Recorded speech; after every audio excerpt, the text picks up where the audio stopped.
Ini adalah buku katalog rim Jepun daripada jenama Race 2024. Okey. Dalam buku katalog sini kita boleh jumpa banyak-banyak rim yang korang nak pilih ataupun nak cari.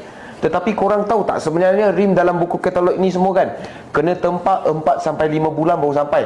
Banyak ready stock yang tak ada juga yang ready stock. Nanti Wan Cina nak tunjuk dan juga Wan Cina nak beritahu kerusi Race 4 sampai 5 bulan baru sampai.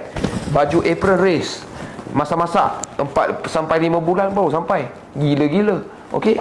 So kita tunjuk dulu apa yang ready stock dekat kedai kita orang. Okey, kita start daripada Overseas Vogue Racing. TE37 Ultra M Spec. Ada.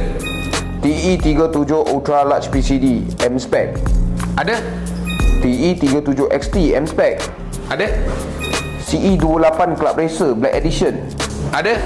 Okey, Gram Lights 57 XR. Ada. 57 CR.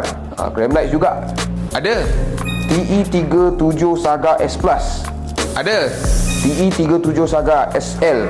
Ada. NE24. Ini special ni. Ada.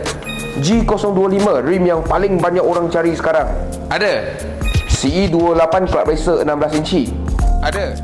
Rasanya itu saja kot yang ada ready stock dekat kedai Wan Cina. Sebenarnya banyak Wan Cina dah tempah tetapi belum sampai. Sebab tadi awal video Wan Cina pun cakap 4 sampai 5 bulan baru sampai. Kadang-kadang 1 tahun tau. Gila betul. Okay. So kalau nak cari rim Jepun sebenarnya boleh datang cari Wan Cina. Nak tempah ke macam mana semua boleh. Okay. So itu saja untuk video kali ni. Kalau korang suka video ni tolong like, share dan komen dekat bawah apa yang korang nak terus share. Macam biasa cari rim, cari Wan Cina. Thank you guys.